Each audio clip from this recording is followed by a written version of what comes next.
अपनी सभी कर्मेंद्रियां, सूक्ष्म कर्मेंद्रियां, मन बुद्धि संस्कार सबको अंतर्मुखी करते हुए, एकजुट करते हुए आंखें मुरली पढ़ना चाहते, कान मुरली सुनना चाहते, मुख मुरली बोलना चाहता, श्वास मुरली की खुशबू लेना चाहते, स्पर्श इस मुरली में उपस्थित बाप दादा, एडवांस पार्टी, सारे गुण, सारी शक्तियां, उनके होने को स्पर्श करना चाहता।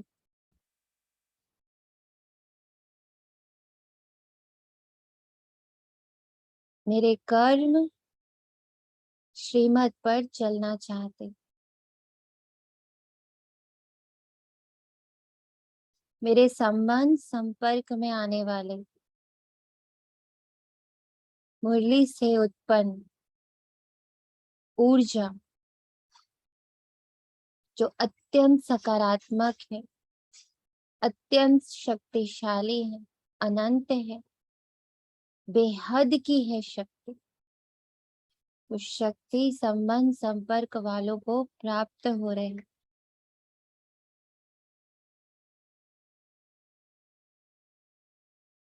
मेरा मन मुरली द्वारा प्राप्त हो रहे स्वमान सम्मान को ग्रहण कर रहा। बुद्धि जो दिव्यता मुरली मुझे दिखाने आई है, जो अदृश्य है, जो अत्यंत गुप्त है, जो ड्रामा में समाया हुआ है, वो दूरदर्शिता जो मुरली में है, मुरली दिखा रही है, उसे देखने को सज्ज हो रही बुद्धि और संस्कार मुरली की हर एक बात को अपने में धारण करने को सज्ज है।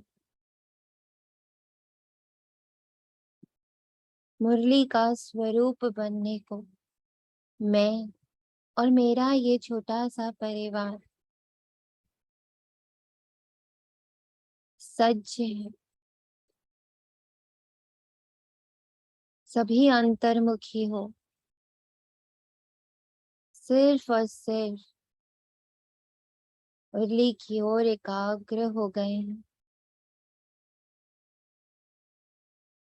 और इसके रचयिता मेरे शिव इसे अपने अंदर धारण कर अव्यक्तता के संपूर्णता तक पहुंचने वाले ब्रह्मा बाबा और उन्हें फॉलो कर उनके समान बनने वाली एडवांस पार्टी, पांचों तत्व, नौ ग्रह, सभी हमारी इस मीठी सी सभा में, हमारे इस सम्मेलन में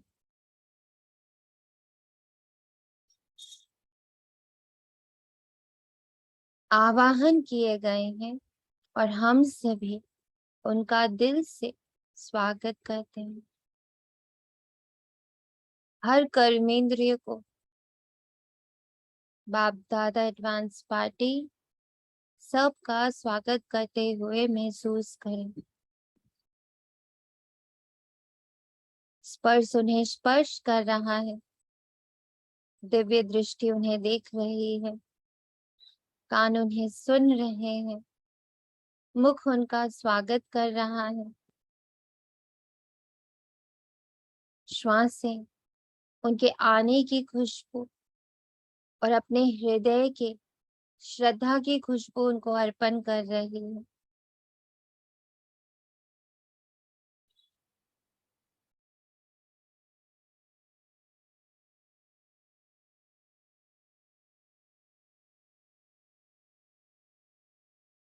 इस चैतन्यता के साथ आज हम देखते 9 अक्टूबर 2022 अव्यक्त बाप दादा दोनों रिवाइज्ड मुरली है 12 नवंबर 92 की मधुबन से हमारे मिनी मधुबन में। और साथ साथ ये भी महसूस करते कि बाप दादा पांडव भवन की डायमंड हॉल की संपूर्ण ऊर्जा को अपने संग लेकर आ रहे हैं। हिस्ट्री हॉल की शक्ति, शांति स्तंभ की शक्ति, बाबा के कमरे की शक्ति, बाबा की कुटिया की शक्ति, भंडारी की शक्ति, भंडारे की शक्ति, डायमंड हॉल की शक्ति, सब यहाँ चल कर आए हैं हमारे इस मिनी मधुबन को उतना ही पावरफुल बनाने जितना पावरफुल हमारा मधुबन है। तो सबके आने को महसूस करें, सबकी उपस्थिति को महसूस करें। जैसे मेरे चारों ओर 4 धाम बैठे हैं। डायमंड हॉल बैठा है, वहां की संपूर्ण ऊर्जा यहाँ आकर इस मिनी मधुबन को शक्तिशाली बना रही है। आप समान भविष्य विश्व राज्य का अधिकार आधार है संगम युग का स्वराज्य। भविष्य विश्व राज्य का आधार है संगम युग का स्वराज्य। कल क्या होने वाला है वो किस पर डिपेंड करता है? आज पर। और हमसे ज्यादा ये कौन जाने कैसे बाबा हमारा भविष्य हमारे सामने लाकर खड़ा करता जा रहा है। सबको अपना भविष्य महसूस हो रहा, महसूस होना शुरू हो गया।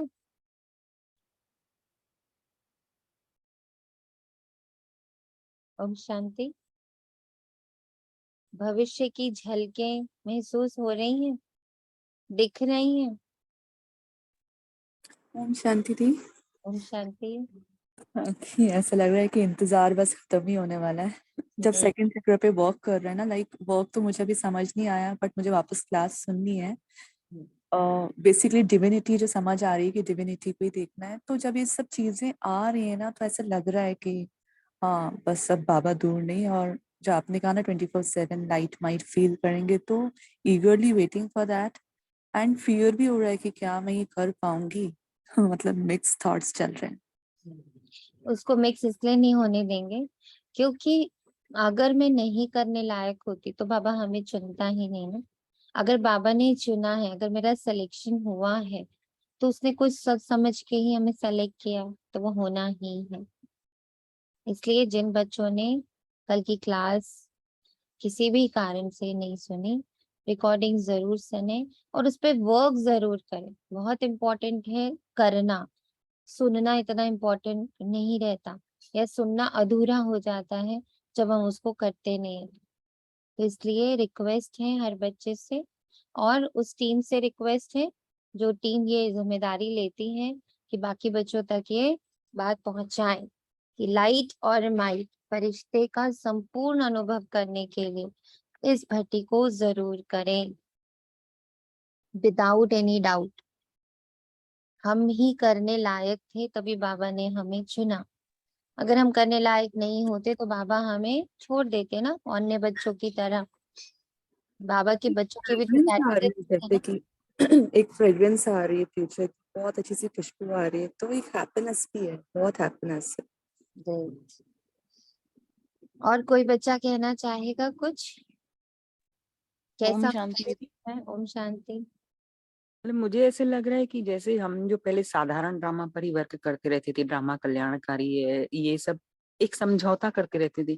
फिर कुछ दिनों में बाबा ने अपन को सूक्ष्म ड्रामे का बताया कि साधारण को छोड़ो, अब तुम सूक्ष्म ड्रामे में आओ। तो हम ज्यादा समय यहाँ का छोड़ के बाबा के साथ ऊपर जाते या बुद्धि से सूक्ष्म जो है उस पर ध्यान देते। फिर देखा कि बाबा ने अब सूक्ष्म ड्रामे को फिर डिवाइन ड्रामा में चेंज किया बाबा ने।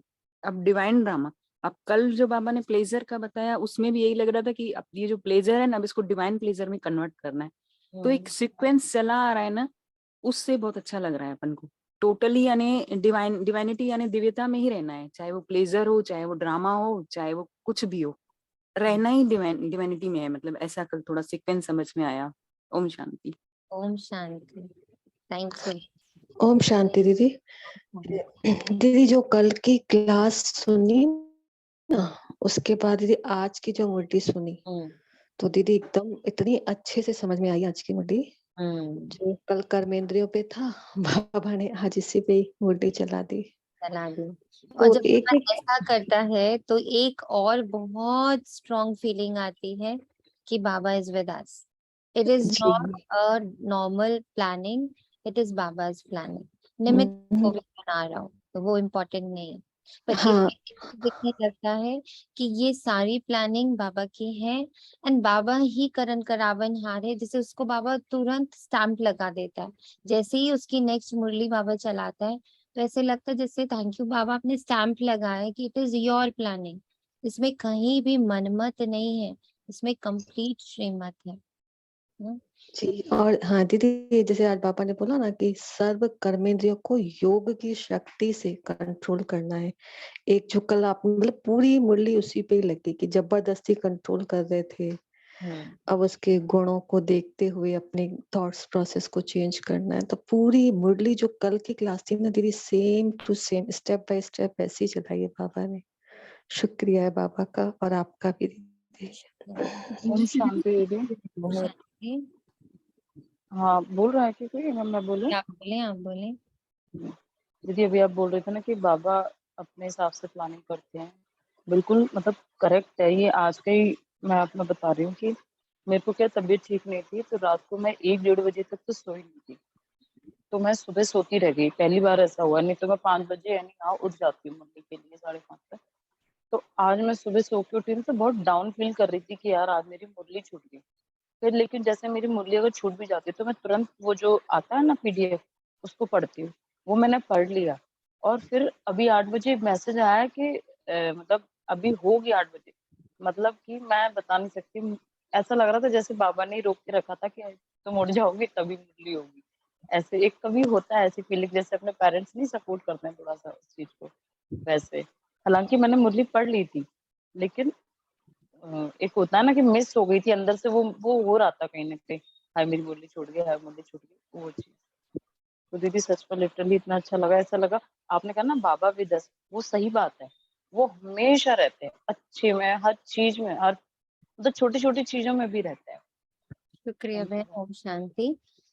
अब ओम हम शांति। लोग एक चीज का और सब लोग ध्यान देंगे, क्योंकि ये मुरली की क्लास होती है हमारी, तो हम जो भी पहली चीज, हमारा जो भी आंसर होता है, हमारे जो भी अनुभव होते हैं, वो हमारे प्रेजेंट मुरली से कनेक्टेड होने चाहिए, ना पास से, ना फ्यूचर से, ना कहीं से भी नहीं।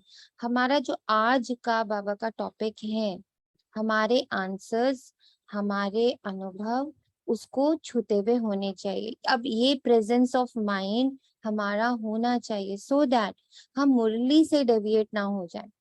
मुरली जो कह रही है, क्योंकि आज अगर आपने सुना हो बाबा ने जो लिखा, कितनी प्यारी बात लिखी मुरली के लिए, जब दिल को छू गई कि बाबा सच्ची बात है ना, कितना सच है ये, कि मुरली जो है ना वो हमारी माँ के रूप में आती है, अपनी गोदी में हमें बिठाती है, हमारी ही महिमा करते करते कब हमें नहला देती है ना, हमारी महिमा से हमें नहलाती है, फिर संवार देती है, फिर श्रृंगार भी देती है, हमारे दुख पर अपना मरहम भी लगा देती है, हमें पोषित कर देती है, भूख क्षुधा सब समाप्त कर देती है और दिन भर के लिए तैयार कर देती है। हमें पता भी नहीं चलता ऐसी माँ और उनके रचयिता शिव पिता की गोदी में पलने व स्वरने के लिए सज्ज हो जाएं। तो ये जो पलना और ये संवरना है, अभी तक हम ऑटोमेटिक हो रहे थे, हमें पता नहीं चलता था कि मुरली में बैठ के हो क्या रहा है। जैसे कल बाबा ने शेयर भी करा था उस माता के बारे में कि उसको पता भी नहीं चला कि वो इतनी शक्तिशाली कब होगी कि जब उसने अपने बच्चे को ही मुक्ति दी स्वयं अपने हाथों से, अपने योग से ना। ऐसे लेकिन अब हम बच्चे जो स्पेशल बाबा के लिए, डिवाइन ड्रामा के लिए, ये दिव्य ड्रामा के लिए चुने गए जो बच्चे हैं, उनमें तो कम से कम इतनी समझ, इतनी जागरूकता और इतनी अलर्टनेस आए कि हम मुरली के साथ चले, एग्जैक्टली मुरली के साथ चले, ना इधर जाए ना उधर जाए। हमारे आंसर, हमारे अनुभव सब उस लाइन से कनेक्टेड होने चाहिए जिस लाइन पर बाबा खड़ा है। इतनी अवेयरनेस, इतनी जागृति कि पता चले मुझे बाबा ने क्या खिलाया, बाबा ने मुझे क्या पिलाया, बाबा ने मुझे मेरा क्या श्रृंगार किया, बाबा ने मुझे आज कौन से कपड़े पहनाए, कौन से कलर के कपड़े पहनाए, बाबा ने कैसे मुझे नहलाया, किन किन बातों से बाबा ने मेरी सफाई करी, क्या थे, क्या ऐसे शब्द थे, क्या ऐसे महावाक्य थे जिन्होंने मुझे बिल्कुल शुद्ध कर दिया ना, मेरी गंदगी हटा दी, मुझे नहला दिया। किन किन किन किन महावाक्यों से बाबा ने मेरा श्रृंगार किया, मेरे आंखों का श्रृंगार किससे किया, मेरे होठों का श्रृंगार किससे किया, मेरी वाणी का श्रृंगार किससे किया, मेरे स्पर्श का श्रृंगार किससे किया, मेरी श्वासों का श्रृंगार किससे किया, ये मुझे देखना है। पूरी मुरली मुझे श्रृंगारती है, मुझे तैयार करती है दिन भर के लिए। तो कैसे तो कर रही है, इसकी अवेयर पेन पेपर ले करके सीखना जरूरी है।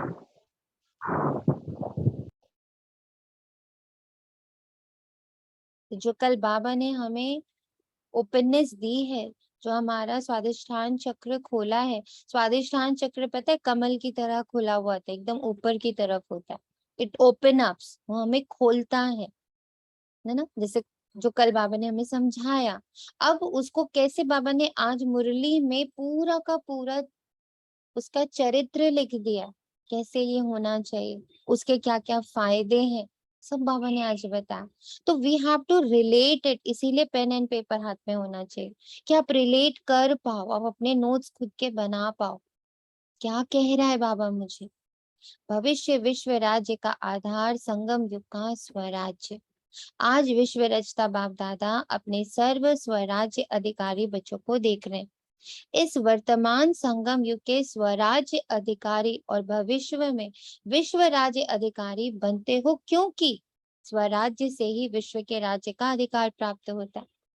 मेरे ये कर्मेंद्रियां, मेरे संबंध संपर्क, मेरा खुद पर जो मेरे जो कर्मेंद्रियां हैं, मेरे जो मन बुद्धि संस्कार हैं, उसका मेरे साथ हो जाना, मेरे साथ अलाइन हो जाना, मेरे सहयोगी बन जाना, आज संगम युग पर बस इतना ही करना है, वो ऑटोमेटिकली हमें विश्व राज्य अधिकारी बना दे। जिसका कल बाबा ने हमें बड़े सारे एग्जाम्पल्स भी दिए कि जब हम कुछ कर रहे होते, किसी चीज का सैंपल बनते और उसमें बहुत बहुत शक्ति, बहुत खुशी होती है, जब जो भी धारणाएं हम कर रहे हैं, जो भी बाबा की बातों को हम फॉलो कर रहे हैं, जब उसकी शक्ति हमारे साथ होती है, उसकी शक्ति यानी उसका उसका वर्चस्व, उसका ऑरा, उसकी खुशी, उसका उमंग उत्साह, जब ये सब हमारे साथ चल रहा होता है ना, तो हम कितनों को उसके लिए प्रेरित कर ले जाते हैं, हमें पता नहीं चलता, कितने उससे लाभान्वित हो जाते हैं। We don't know, we don't come to know. तो विश्व राज्य खुद ब खुद होने वाला, पर करने वाला काम जो है वो है स्वराज्य। इस समय के स्वराज्य की प्राप्ति का अनुभव भविष्य विश्व के राज्य से भी अति श्रेष्ठ अनुभव है। सारे ड्रामा के अंदर राज्य अधिकारी राज्य करते आते हैं, सबसे श्रेष्ठ पहला है स्वराज्य, जिसके आधार से आप स्वराज्य अधिकारी आत्माएं अनेक जन्म सत्युग त्रेता तक विश्व राज्य अधिकारी बनते हो। तो पहला है स्वराज्य, फिर आधा कल्प है विश्व राज्य अधिकार, और द्वापर से लेकर के राज्य तो होता ही है, लेकिन विश्व राज्य नहीं, स्टेट के राज्य बनते हैं। सारे विश्व पर एक राज्य वे सिर्फ सतयुग में ही होता है। तो 3 प्रकार के राज्य सुनाए। राज्य अर्थात सर्व अधिकार की प्राप्ति, सतयुग त्रेता की राजनीति, द्वापर की राजनीति और संगम युग की स्वराज्य नीति, तीनों को अच्छी रीति से जानते हो। अब बताइए, क्या हम इस पॉलिटिक्स को जानते हैं? सतयुग त्रेता की पॉलिटिक्स क्या है, राजनीति क्या है? राज करने की नीति, राजनीति। द्वापर की राजनीति और संगम युग की राजनीति क्या है? तीनों को अच्छी तरह से जानते हो?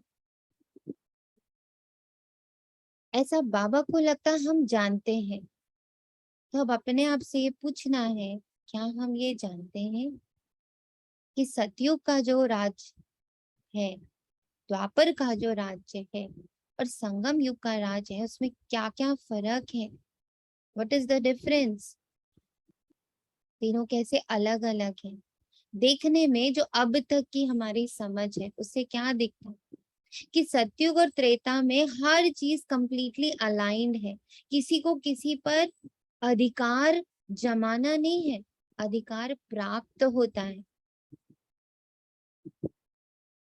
इतना संकल्पों का अलाइनमेंट होता है कि राजा ने संकल्प मात्र किया और प्रजा उसके साथ अलाइन हो गई, उसकी सहयोगी बन गई। प्रकृति सहयोगी, मतलब एक संकल्प पर सब चल रहे हैं। वहां की राजनीति। द्वापर में क्या होता है, सब डुअलिटी आ जाती। कोई कुछ कह रहा है, कोई कुछ कर रहा है, क्योंकि मन बुद्धि अलग हो गए, संस्कार अलग हो गए, तीनों अलग हो गए।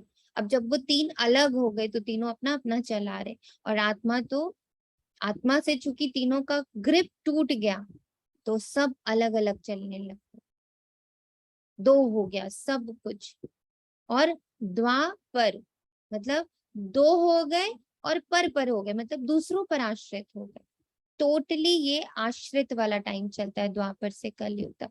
वी आर डिपेंडेंट, इंडिपेंडेंसी खत्म हो जाती है, बिल्कुल स्वतंत्रता बिल्कुल समाप्त। सब एक दूसरे पर डिपेंडेंट, प्लस कोई एक दूसरे का साथ भी पूरी तरह नहीं दे रहा। सबको अपने वर्चस्व का, अपने राज्य का घमंड। मन अलग भाग रहे, बुद्धि अलग भाग रही, संस्कार अलग भाग रहे, कर्मेंद्रियां अलग भाग रही, और सब चूंकि अलग अलग हो गए तो जहां पर विभाजन हो जाता है वहां पर सिर्फ क्या होता है, युद्ध। द्वापर और कलयुग क्या हो गया, युद्ध भूमि बन। अब संगम युग पर क्या होता है, वापस से संग लाने का, संगठन बनाने का युग। और फिर उसको वहीं से शुरू करते हैं, सूक्ष्म से शुरू करते हैं कि पहले मेरा मन बुद्धि और संस्कार, मेरे सारी कर्मेंद्रियां सब संगठित हो जाए, संग बनाने का युग है ना। तो पहले ये संघ यहाँ पर तैयार होता है, तो कैसे जुड़ता है, कैसे जुड़े हुए वो राज्य करता है, कैसे वो फिर से बिखर जाता है, यही फुल ड्रामा है 5000 वर्ष का।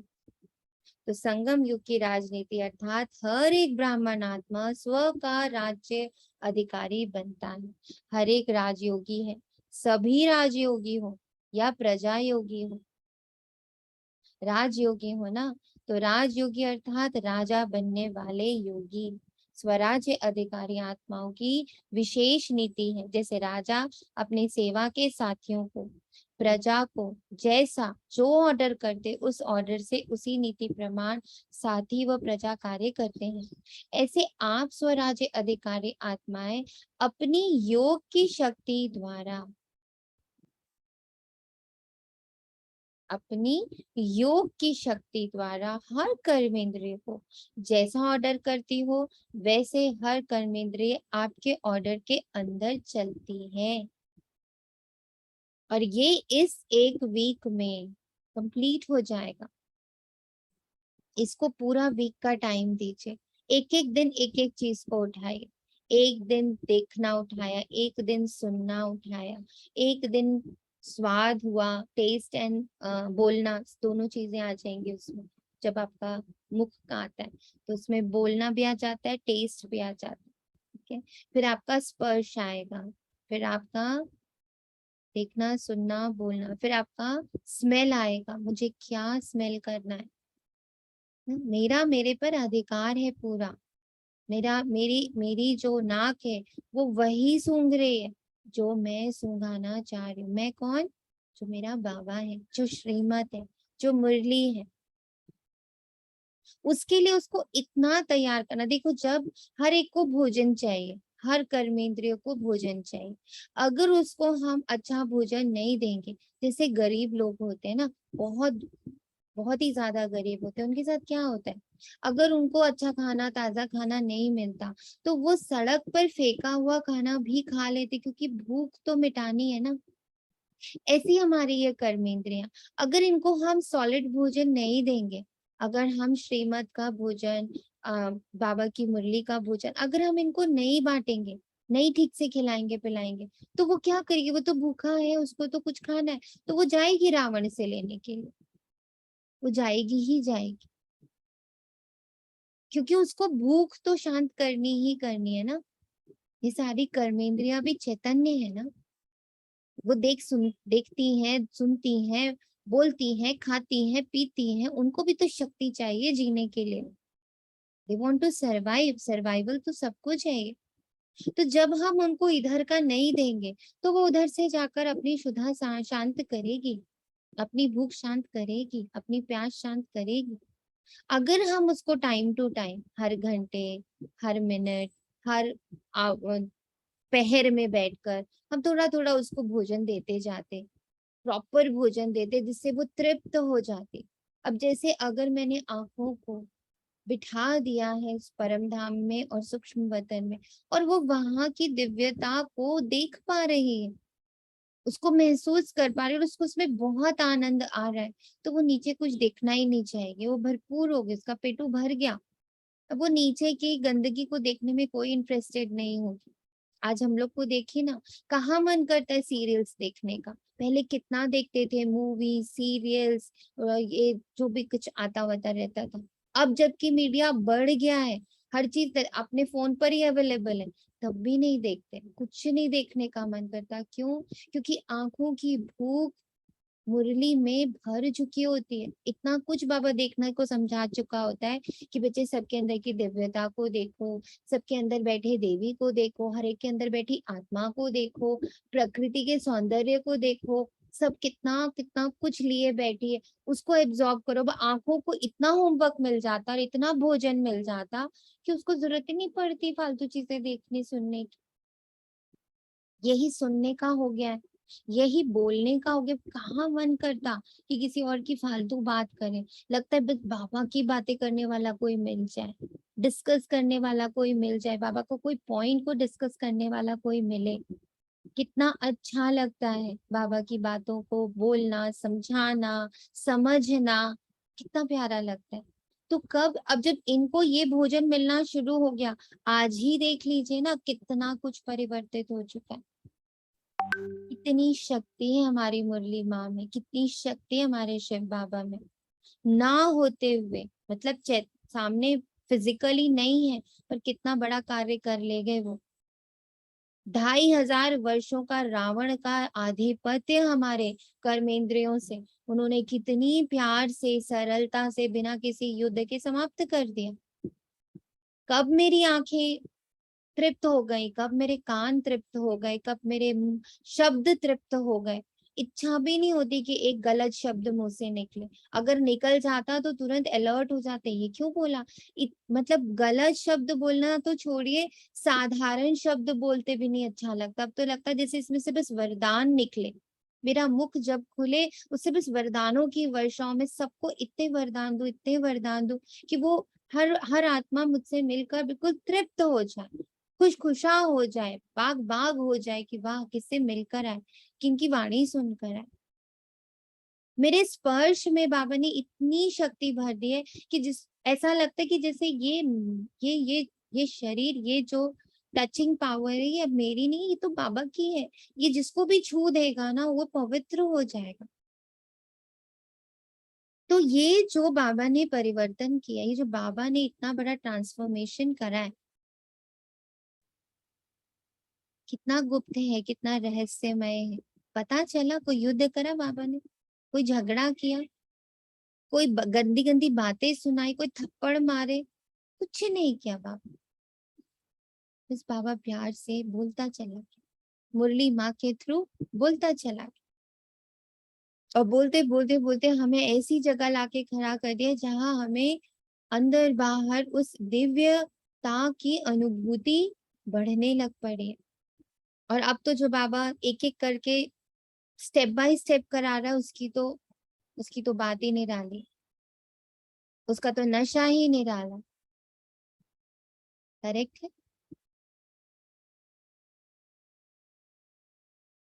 करेक्ट है। ये सब सो गए। करेक्ट करेक्ट, डिवाइन ड्रामा में बस बैठना है। तो बाबा कहते हैं ना सिर्फ ये स्थूल शरीर की सर्व कर्मेंद्रियां, लेकिन मन बुद्धि संस्कार भी आप राज्य अधिकारी आत्मा की डायरेक्शन प्रमाण चलते हैं। जब चाहो जैसे चाहो वैसे मन अर्थात संकल्प शक्ति को वहां स्थित कर सकते हो। अर्थात मन बुद्धि संस्कार के भी राज्य अधिकारी, संस्कारों के वश नहीं लेकिन संस्कार को अपने वश कर श्रेष्ठ नीति से कार्य में लगाते हो। ये संगम युग की राजनीति बता रहे हैं बाबा, है ना। ये संगम युग की राजनीति है कि जहां हम बाहर तो किसी से बात ही नहीं कर रहे, हम सब कुछ भीतर कर रहे हैं। कितनी प्यारी सी राजनीति है। बाहर की राजनीति हमारे से बहुत परे। हम कलयुग की राजनीति को अब जानते ही नहीं, अब हम सिर्फ एक राजनीति जानते हैं और वो है संगम युग की राजनीति। और उसमें क्या करना है, मेरा मन बुद्धि संस्कार मेरी कर्मेंद्रियां सब मेरे बाबा के कहे प्रमाण चल रहे। संस्कारों के वश नहीं लेकिन संस्कार को अपने वश में कर श्रेष्ठ नीति से कार्य में लगाते हो। श्रेष्ठ संस्कार प्रमाण संबंध संपर्क में आते हो। देखा, यही बाबा कल कह रहा था, आज भी सुबह कह रहा है। क्या कह रहा है, अब किसी संबंध संपर्क में भी मैं जा रही हूँ तो श्रेष्ठ संस्कार के साथ जा रही हूँ। डिसाइड किया है कि आज जब मैं इनसे इनसे इनसे इनसे मिलूंगी तो मैं किन किन संस्कारों के साथ मिलूंगी, आज उनकी किस दिव्यता को मैं जागृत करूं। सबके अंदर की दिव्यता को, सबके अंदर की डिविनिटी को हमें क्या करना है, जागृत करना। तो स्वराज्य की नीति है मन बुद्धि संस्कार और सर्व कर्मेंद्रियों के ऊपर स्व अर्थात आत्मा का अधिकार। अगर कोई कर्मेंद्रियां कभी आंख धोखा देती, कभी बोल धोखा देता, वाणी अर्थात मुख धोखा देता, संस्कार अपने कंट्रोल में नहीं रहते, तो उसको स्वराज्य अधिकारी नहीं कहेंगे, उसको कहेंगे स्वराज्य अधिकारी के पुरुषार्थी। अधिकार नहीं लेकिन पुरुषार्थी। वास्तव में राज्य अधिकारी आत्मा को स्वप्न में भी कोई कर्मेंद्रिय व मन बुद्धि संस्कार धोखा नहीं दे सकता, क्योंकि अधिकारी है। अधिकारी कभी अधीन नहीं हो सकता। अधीन है तो अधिकारी बनने के पुरुषार्थी है। तो अपने से पूछो, पुरुषार्थी हो या अधिकारी हो। अधिकारी बन गए या बन रहे हैं तो स्वराज्य का रूहानी नशा क्या अनुभव कराता है, क्या बन जाते हो, बेफिक्र बादशाह बेगमपुर के बादशाह। बेफिक्र बादशाह बेगमपुर के बादशाह। सबसे बड़े ते बड़ा बादशाह है बेफिक्र बादशाह, और सबसे बड़े ते बड़ा राज्य है बेगमपुर का राज्य। बेगमपुर के राज्य अधिकारी के आगे ये विश्व का राज्य भी कुछ नहीं। अब क्या हो रहा है, जैसे जैसे बाबा हम पर वर्क कर रहा है, गम, गम यानी दुख, दुख समाप्त हो रहा है।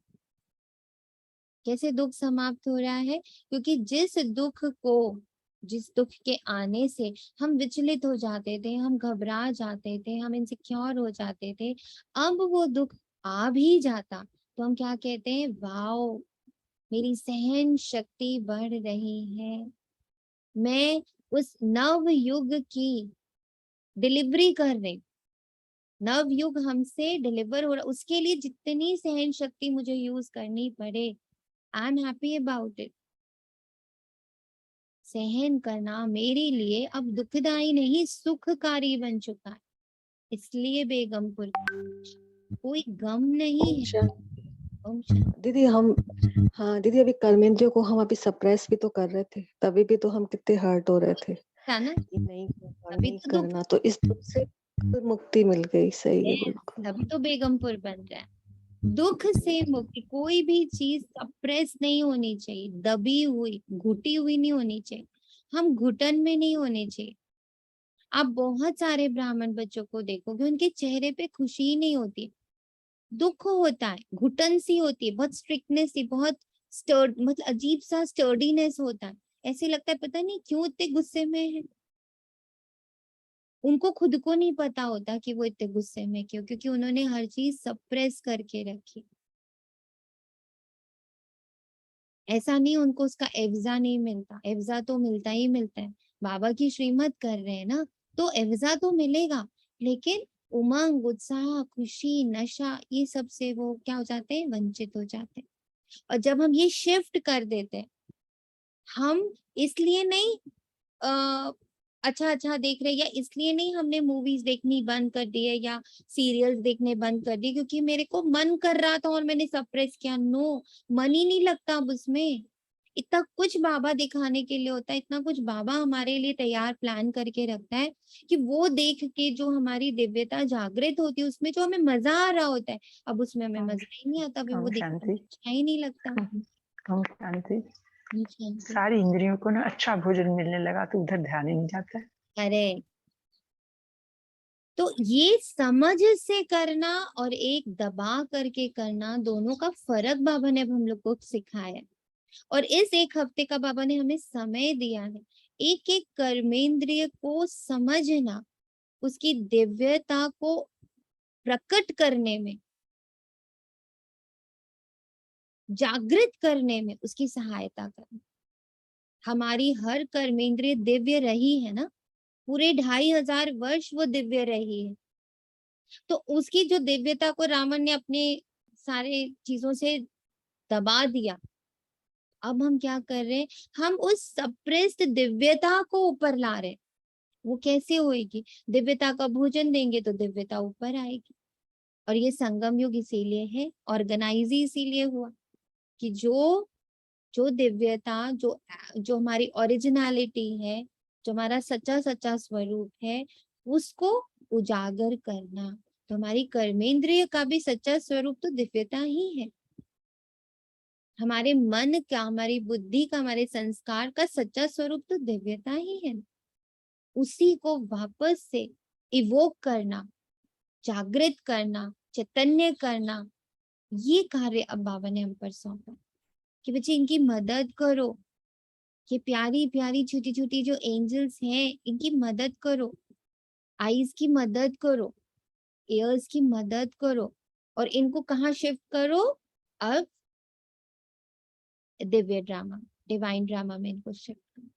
जैसे बच्चों को करते हैं ना, क्लास 1 से क्लास 2 में शिफ्ट करते हैं, क्लास 10 से क्लास 11 में शिफ्ट करते हैं, नई क्लास देते हैं उनको, नया टीचर देते हैं, नई टेबल चेयर होती है, सब कुछ नया नया होता है, नई बुक्स होती है।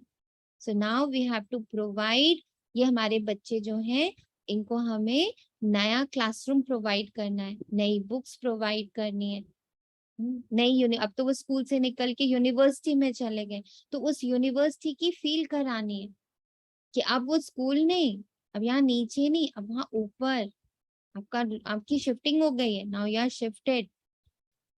तो एक दिन पूरा आंखों को देना है कि आओ ना दिव्य ड्रामा देखते हैं, क्या हो रहा है उस एडवांस पार्टी के कारोबार में।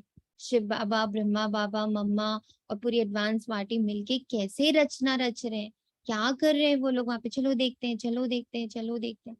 बाबा को रिक्वेस्ट करते, बाबा आज ये आंखें आई हैं, ये दृष्टि आई है, इसको अपने साथ रखो ना, इसको आज ट्रेन करो ना, है ना। ऐसे करके हमें बेगमपुर का बादशाह बनना है। बेगमपुर के राज्य अधिकारी के आगे ये विश्व का राज्य भी कुछ नहीं है। बेगमपुर के राज्य का अधिकार अति श्रेष्ठ और सुखमय है ही बेगम। तो बेगमपुर का अनुभव है ना, या कभी कभी नीचे आ जाते हो, सदा रूहानी नशे में बेगमपुर के बादशाह हैं, इस अधिकार में रहो, नीचे नहीं आओ। देखो आजकल के राज्य में भी अगर कोई कुर्सी पर है तो उसका अधिकार है, और कल कुर्सी से उतर जाता तो उसका अधिकार रहता है क्या, साधारण बन जाता है। तो आप भी स्वराज्य के नशे में रहते हो, अकाल तख्त नशीन रहते हो, सभी के पास तख्त है ना, तो तख्त को छोड़ते क्यों हो, सदा तख्त नशीन रहो, रूहानी नशे में रहो। अकाल तख्त वे अमृतसर वाला अकाल तख्त नहीं, यह अकाल तख्त, ये अकाल तख्त सभी के पास है। तो अकाल तख्त नशीन स्वराज्य अधिकारी किसने बनाया, बाप ने हर ब्राह्मण बच्चे को तख्त नशीन राजा बना दिया। बाबा ने बेस तैयार कर दिया, मूल तैयार कर दिया। अब उसमें हम कितना आगे बढ़ते, ये हम पर। सारे सृष्टि चक्र के अंदर ऐसा कोई बाप होगा जिसके अनेक सब राजा बच्चे? लक्ष्मी नारायण भी ऐसा नहीं बन सकते। ये परमात्मा बाप ही कहते हैं कि मेरे सभी बच्चे राजा बच्चे। वैसे दुनिया में कह देते हैं ये राजा बच्चा है, लेकिन बच्चे बने कुछ भी, सर्वेंट बने या कुछ भी बने, लेकिन कहते हैं ना, कहने में आता है राजा बेटा ये तो मेरा। लेकिन इस समय आप प्रैक्टिकल में राजयोगी अर्थात राजे बच्चे बनते हो। तो बाप को भी नशा और बच्चों को भी नशा।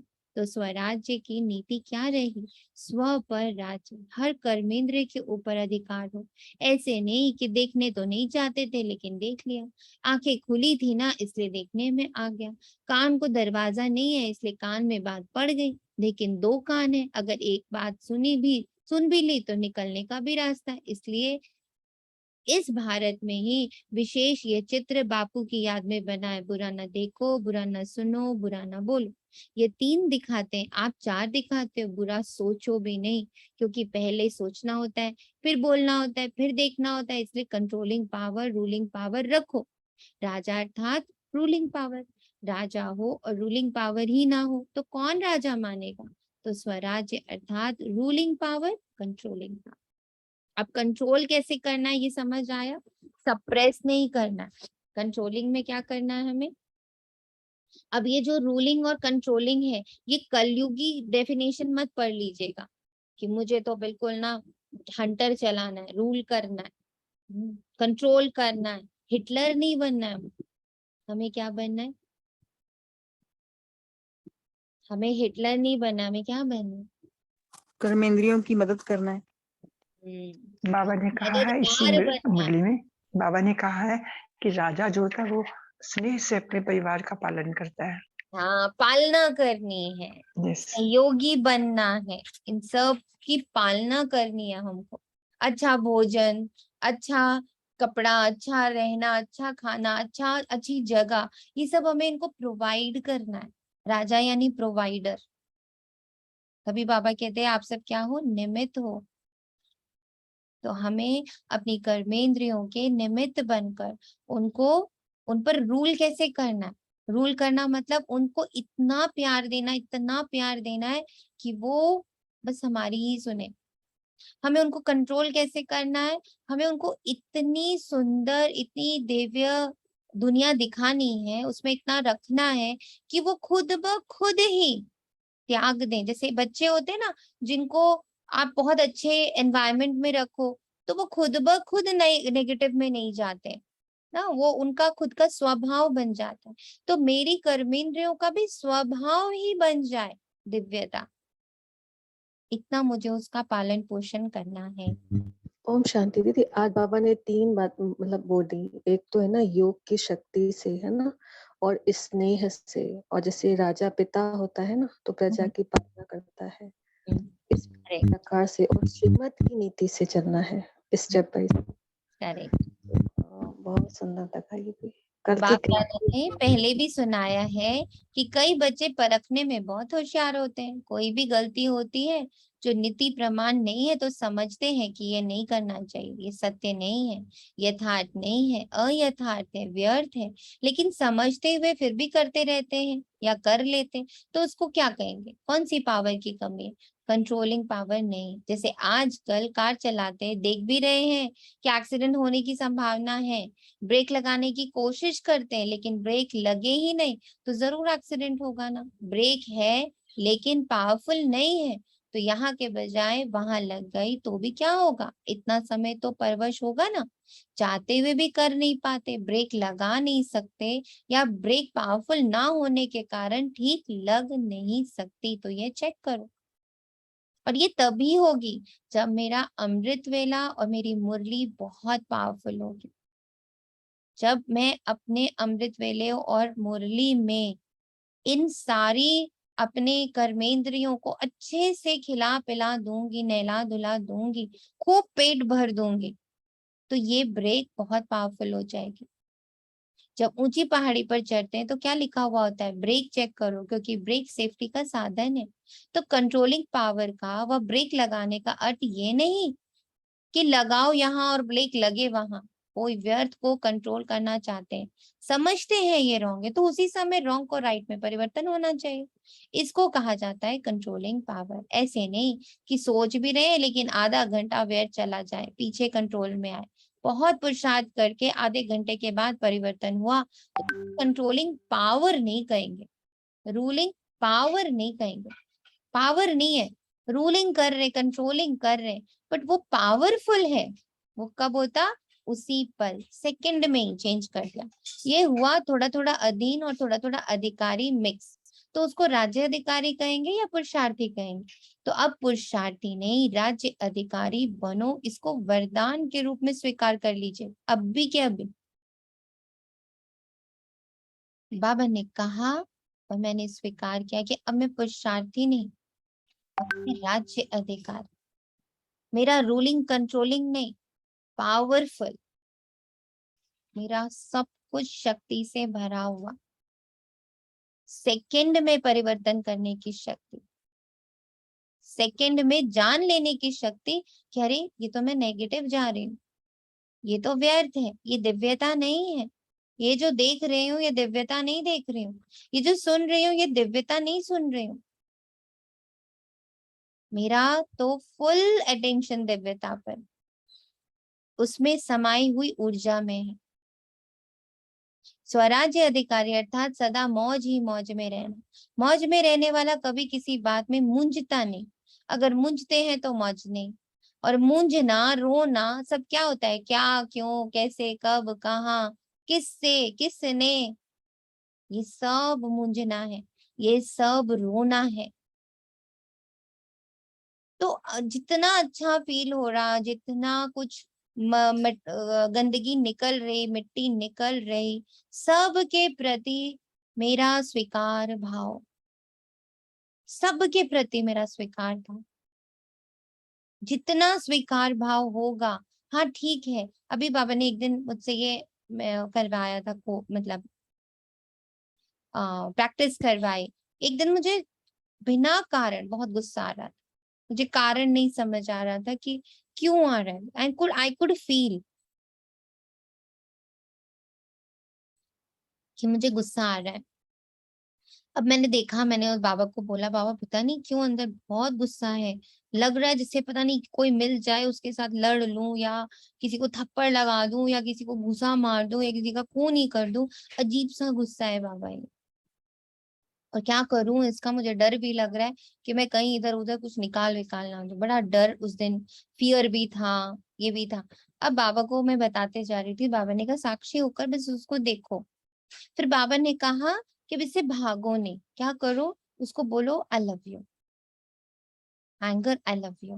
गुस्सा, मैं तुमसे बहुत प्यार करती हूँ, मैंने ही तुम्हें जनरेट किया ना, तो अब मैं तुम्हें पूरी तरह से स्वीकार करती हूँ, उसको स्वीकार करो। बाबा ने बिल्कुल मुझे बिठाया, उससे बातें करवाई, बहुत बातें करवाई कि उसको ना बिल्कुल हेट नहीं करो, उससे भागो नहीं, तुम भाग रही हो उससे तो वो बढ़ रहा। एंड इट वाज देयर, मैं भाग रही थी वो बढ़ रहा था, मैं जितना उसको अवॉइड कर रही थी वो और तेज हो रहा था। पापा ने कहा बैठ जाओ, बैठ जाओ। मैंने छुट्टी ले ली ऑफिस, मैं कहा मैं घर पे बैठ रही हूँ। मैं कहा आज आज बैठती हूँ तुम्हारे साथ। हाँ बताओ क्यों गुस्सा, क्या कारण है? फिर उसने बहुत ज्यादा कारण भी मुझे नहीं समझाया, बिल्कुल पता ही नहीं चल रहा था कहाँ से आया। मैंने कहा अच्छा ठीक है, जहां से भी आ रहे हो, जिस भी वजह से आ रहे हो, I love you, I accept you, I am sorry, please forgive me. I love you, I accept you, I am sorry, please forgive me. ये सिर्फ बोल नहीं रही थी, मैं ऐसे फील कर रही थी कि वो गुस्सा बिल्कुल सामने रेड कलर का बैठा है, and I am just hugging him, I am just loving him, I am accepting him. तुम्हें मैंने ही रचा है, मेरे ही द्वारा तुम्हारी रचना हुई है, इसलिए मैं अब तुम्हें पूरी तरह से एम्ब्रेस करती हूँ, मैं पूरी तरह तुम्हें एम्ब्रेस करती हूँ, मैं पूरी तरह तुम्हें प्यार करती हूँ, इट इज ओके। जैसे ही उसको मौज में ले लिया, क्योंकि fine, today you are there and I will, धीरे धीरे धीरे धीरे मैं तुम्हें इतना प्यार दूंगी, इतना प्यार दूंगी, इतना प्यार दूंगी कि तुम धीरे धीरे मुझ में मर्ज हो जाओगे। और वही हुआ। I gave him full day कि आज हम और तुम इकट्ठे बैठे कोने में किसी से मिलेंगे नहीं, और हम तुम्हें धीरे धीरे धीरे धीरे के अपने अंदर समाहित करेंगे। बस ये स्टेटमेंट बोलना और फील करना कि मैंने ही रचा था ना, मेरी ही तुम रचना हो ना, तब मैं तुम्हें वापस इनवाइट कर रही हूँ अपने अंदर। तो मुंझना नहीं है, मौज ही मौज है संगम युग में।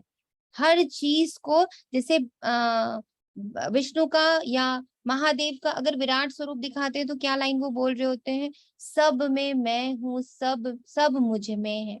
जैसे कल कृष्णा बहन ने लास्ट में बोला था कि सब मुझ में है, सब मैं हूँ। ये जैसे जैसे हम और देखते हैं, दिखाते हैं ना उन लोग को, अगर टीवी में देखो तो उन्होंने मुंह खोला, सारी सृष्टि उनके अंदर ना, सारी सृष्टि उनके अंदर, अच्छा बुरा, असुर देवता सब उसके अंदर। This is the truth of us, सब मेरे ही अंदर है। 2500 वर्ष देवता, 2500 वर्ष असुर, दोनों मेरे ही भीतर है ना। तो संगम युग पर मौज ही मौज है ना, ये कभी कभी मौज है, शक्तियों को पांडवों को मौज है ना। तो समझा स्वराज्य की नीति क्या है और विश्व राज्य की नीति क्या है। चाहे प्रजा है, चाहे रॉयल फैमिली है, लेकिन प्रजा प्रजा नहीं, प्रजा भी एक परिवार है। ये सब मेरे ही, मैं ही जननी रही हूँ इन सब की। ईर्ष्या, घृणा, द्वेष, इन सब की जननी मैं ही रही हूँ। मैंने इन सबको अपने घर में जगह दी, पनाह दी, तो अब मैं इनको जबरदस्ती भगा नहीं सकती हूँ। What I can do, I can I can flow the love of energy so vibrantly, so powerfully कि सब उसमें मर्ज हो जाए। और एक एपिसोड में देखा भी था एक बार, राहु केतु और सारे ग्रह नक्षत्र ना कृष्ण के बिल्कुल अगेंस्ट हो जाते हैं। तो वो पहले युद्ध करने की कोशिश करते हैं कि मैं इनको मतलब अपनी शक्तियों से और उससे ना युद्ध मतलब परास्त करूं। फिर एकदम से ना वो कॉन्सेंट्रेट करते हैं अपने अंदर कि ये मुझसे हार नहीं रहे, ये मेरे कोई भी वार से जा नहीं रहे, तो इनके लिए मुझे क्या करना है। Then one word came out, मुझे इनको प्रेम से जीतना पड़ेगा। मैं इनको अब अपनी शक्ति से नहीं जीत पाऊंगा, मुझे इनको प्रेम से जीतना। और वो अपने भीतर के प्रेम का आवाहन करते हैं कि मेरे भीतर जो शुद्ध प्रेम है, राधा का प्रेम है, मेरा प्रेम है, वो जो मेरा हम दोनों का एक परिशुद्ध प्रेम है, मैं उसको आवाहन करता हूँ, मैं उसको जागृत करता हूँ। दिखाते हैं कि फिर सारे ग्रह नक्षत्र उस प्रेम में विलीन हो जाते हैं, उनकी शक्तियां ही खत्म हो जाती है। तो so truthful it was for me कि ये जितने भी मेरे मेरे आश्रित, मेरे ही आश्रम में बैठे हुए, मैंने ही इन लोगों को पनाह दी। घृणा, द्वेष, गुस्सा, नफरत और विकार, काम, क्रोध, लोभ, मोह, अहंकार, ये सब को मैंने ही आश्रय दिया है। अब मैं अचानक से इनसे ऐसे नहीं बोल सकती चलो भाग जाओ यहाँ से, तो भाग नहीं जाएंगे वो, they are here. So what I have to do, इनको प्यार से, इतना प्यार का प्रवाह करना है कि उसमें विलीन हो जाएंगी, शक्तियां ही समाप्त हो जाए। कहते हैं ना, प्रेम से भरी कोई शक्ति ही नहीं होती है। पत्थर को भी मोम बना देने की, राई को, पहाड़ को भी रुई बना देने की शक्ति सिर्फ प्रेम में होती। So I will use my love. तो पहले लव पर खूब वर्क करना पड़ा, तो दिस विल हैपन। तो परिवार की नीति ये है, सत्युग त्रेता की राजनीति। राजा कहलाते हैं, लेकिन राजा होते भी परम प्रिय पिता का स्वरूप होते हैं। परिवार की विधि से राजनीति चलती है, चाहे राज्य कारोबार भिन्न भिन्न हाथों में होगी, लेकिन परिवार के स्नेह की विधि से कारोबार होगा। ऐसे नहीं कि राजा के पास बहुत धन दौलत हो और प्रजा में कोई को खाने पीने के लिए भी नहीं हो। द्वापर कलयुग की राजनीति में लॉ एंड ऑर्डर चलता है, लेकिन विश्व राज्य देव राज्य के समय यही नीति चलती है। लॉ नहीं, लेकिन स्नेह और संबंध की नीति चलती है। नोट कर लें, लॉ से हम नहीं हरा पाएंगे। रावण को जीतना है तो स्नेह और संबंध की नीति से जीतना होगा। हम कॉर्ड्स कट नहीं कर पाएंगे। हम सोचो सारे कॉर्ड कट कर दें, कॉर्ड कटिंग यहाँ नहीं चलेगी। हर कॉर्ड में स्नेह का प्रवाह चलेगा, हर बंधन संबंध में कन्वर्ट हो जाएगा। क्लैरिटी आ रही है अपने को? जो बाबा भट्टी में बता रहा और जो बाबा मुरली में बता रहा, दोनों की रिजेम्बलेंस, दोनों का कनेक्शन समझ में आ रहा है?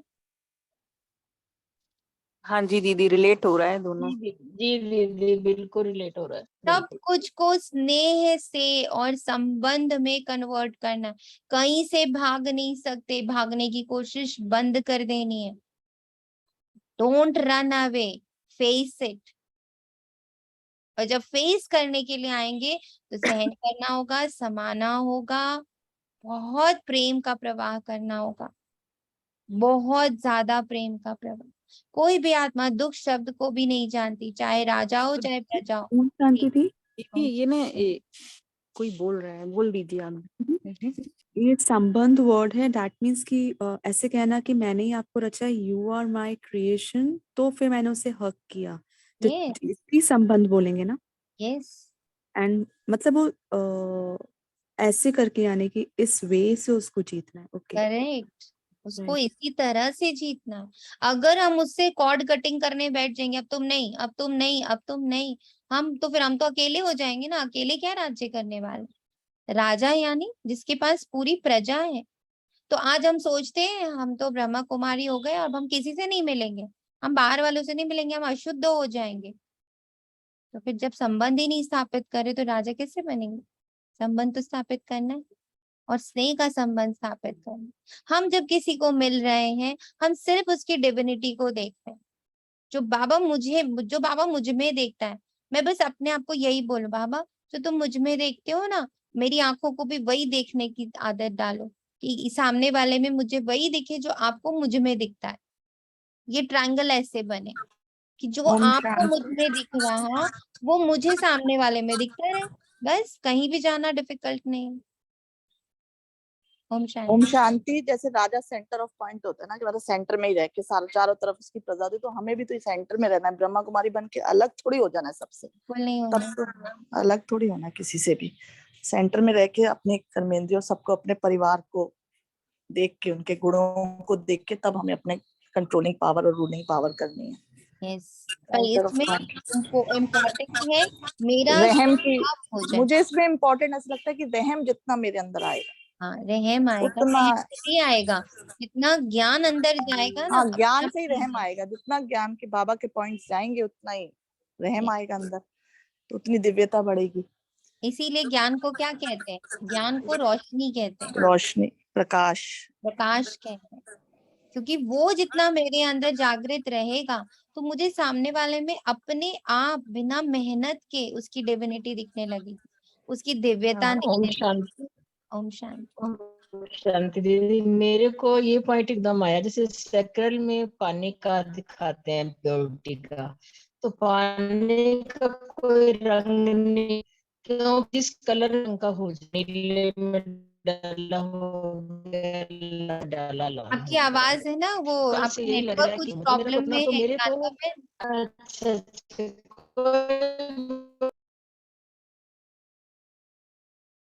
आपका जो नेटवर्क है वो प्रॉब्लम है, तो आवाज बहुत अच्छा खराब। अच्छा, हाँ दीदी, फिर करूंगी मैं, लिख के भेजो मेरे नई बात। जी जी जी, आप लिख के भेजो।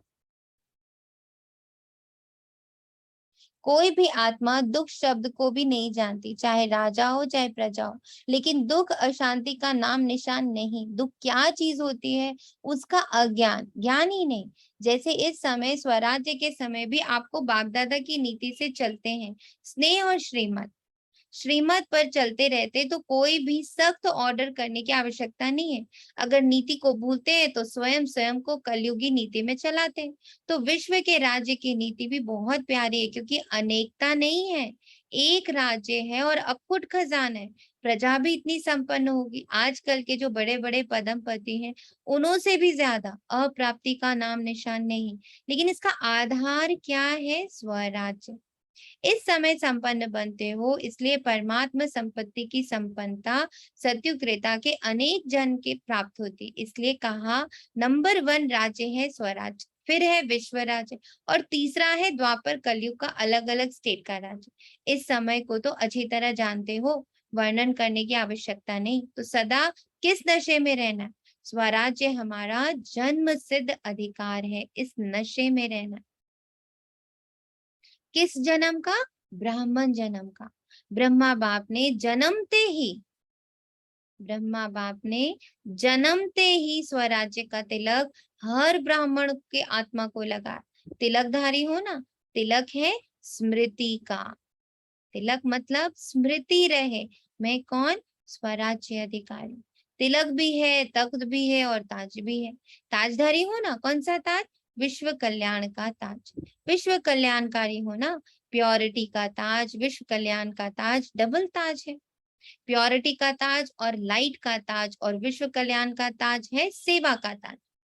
लाइट का ताज और सेवा का ताज। विश्व सेवाधारी हो ना, ऐसे नहीं कि स्टेट के सेवाधारी समझो, हम गुजरात के, हम राजस्थान के, हम दिल्ली के सेवाधारी नहीं, विश्व सेवाधारी। कहाँ भी रहते लेकिन वृत्ति और दृष्टि बेहद की। अगर विश्व सेवाधारी नहीं बनेंगे तो ना स्वराज्य ना विश्व राज्य। फिर द्वापर कलयुग में स्टेट का राजा बनना पड़ेगा, लेकिन विश्व राज्य अधिकारी के लिए सदा अपना ताज, तिलक और तख्त, सदा इस पर स्थित रहो। शरीर से तख्त पर नहीं बैठना है, लेकिन बुद्धि द्वारा स्मृति की स्थिति में स्थित रहना। स्थिति में स्थित होना, यही तख्त पर बैठना है जो सदैव बैठ सकते हैं। शरीर से तो कितने घंटे बैठेंगे, थक जाएंगे ना, लेकिन बुद्धि द्वारा स्थिति में स्थित रहना, नोट कर लीजिए, बुद्धि द्वारा स्थिति में स्थित रहना, ये है तख्त नशीन होना। ये तो सहज है ना। तो स्वराज्य के नशे में निरंतर स्थित रहो। समझा क्या करना है? पुरुषार्थी नहीं, लेकिन अधिकारी बनना। सभी ने मिलन मनाया ना, सभी भाग भाग कर आते हैं परमात्मा मिलन का मेला मनाने के लिए। तो मिलन के मेले में आए हो ना, यह मेला लगता है या भीड़ लगती है? आराम है ना, आराम से रहना, खाना, चलना, सब आराम से होना। फिर भी बहुत लकी हो, उन मेलों के माफिक मिट्टी में तो नहीं रहे हुए। फिर भी बिस्तरा और खटिया तो मिली हुई है ना। वहां मेले में तो नहाओ तो भी मिट्टी में रहो, रहो तो भी मिट्टी में, खाओ तो भी मिट्टी में, साथ में आएगी। यहाँ बच्चे आते हैं अपने घर में, नशे से आते हो, बाप भी खुश और बच्चे भी खुश। हॉल में पीछे बैठने वाले सबसे आगे हो, क्योंकि बाप दादा की पहली नजर लास्ट तक जाती है। अच्छा, स्वराज सर्व स्वराज्य अधिकारी बेफिक्र बादशाहों को, सर्व विश्व राज्य अधिकारी अनेक जन्म संपूर्ण संपन्न रहने वाली आत्माओं को, सदा तिलक, ताज और तख्त नशीन अधिकारी बच्चों को। तिलक कौन सा? तिलक टच कौन में सा? जो हुआ मैं लिख के स्वराज्य, सबमिट स्वराज्य मेरा जन्म ताज सिद्ध का? अधिकार है, उसका तिलक। ताज, ताज कौन सा? विश्व सेवाधारी, लाइट पवित्रता और विश्व सेवाधारी, सेवाधारी का। सेवा एंड प्योरिटी का। और तख्त कौन सा हुआ? यही कि मैं बेगमपुर की बादशाह हूँ, स्मृति मैं में रहती बेगमपुर की बादशाह हूँ, मैं के दो। बेफिक्र बादशाह हूँ। 2 तख्त दिए बाबा ने, बेफिक्र और बेगमपुर। बेगमपुर। सदा बेहद की सेवा के उमंग उत्साह में रहने वाले विशेष बच्चों को। अब उमंग उत्साह भरा पड़ा है या नहीं? गायब तो नहीं हो रहा सबका उमंग उत्साह? उमंग उत्साह है सबके साथ? लो, सारे बच्चे शांत। है बहुत गुस्सा आ रहा है। जी जी जी। बहुत देश सारा। विदेश के सर्व सम्मुख अनुभव करने वाले बच्चों को बाप दादा का पदम गुना याद प्यार, साथ साथ सर्व के स्नेह के पत्रों का भी रिस्पॉन्स दे रहे हैं। विदेश और देश दोनों अपने अपने विधि प्रमाण स्व के पुरुषार्थ में सिद्धि को प्राप्त कर रहे हैं और सेवा में भी सदा आगे बढ़ने के उत्साह में लगे हुए हैं। इसलिए हर एक किसी भी कोने में रहने वाले हो, लेकिन उन्होंने याद, सेवा समाचार, प्यार के पत्र, स्थिति के उमंग उत्साह का समाचार सब प्राप्त हुआ बाबा को। और बाप दादा सभी बच्चों को बहुत बहुत बहुत नाम सहित, हर एक की विशेषता सहित याद प्यार दे रहे और सदा इसी याद प्यार की पालना से पल रहे हो, उड़ रहे हो और उड़ते उड़ते मंजिल पर पहुंचना ही है। वह ये कहे कि पहुंचे हुए ही हो। तो याद प्यार और नमस्ते। हम रूहानी बच्चों की रूहानी माता पिता, हमें ऐसा बनाने वाले, हमारी इतनी पालना, इतना पग पग पर ध्यान देने वाले, इतना बहुत बहुत बहुत बहुत प्यार देने वाले माता पिता बाप दादा को दादा को याद और याद और नमस्ते। याद और प्यार हम रूहानी बच्चों बाबा की शुक्रिया, बेहद गुड मॉर्निंग और नमस्ते। सदा रहेंगे हंसते हंसते।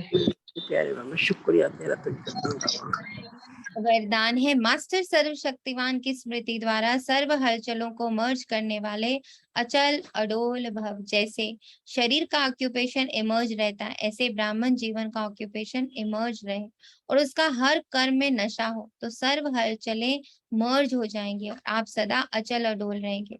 मास्टर सर्वशक्तिवान की स्मृति सदा इमर्ज है, तो कोई भी कमजोरी हलचल में ला नहीं सकती, क्योंकि वे हर शक्ति को समय पर कार्य में लगा सकते हैं। उनके पास कंट्रोलिंग पावर रहती है, इसलिए संकल्प और कर्म दोनों समान होते हैं। संकल्प और कर्म दोनों समान होते हैं। स्लोगन है नाजुक परिस्थितियों में घबराने के बजाय उनसे पाठ पढ़कर स्वयं को परिपक्व बना लो। सुना? नाजुक परिस्थितियों में घबराने के बजाय उनसे पाठ पढ़कर स्वयं को परिपक्व बना लो। हर परिस्थिति में पढ़ाने लिखाने आई है, तो सिर्फ पढ़ना लिखना है, बाकी और कुछ नहीं करना। अच्छा जी, ओम शांति। शुक्रिया बाबा, तेरा तुझको अर्पण है।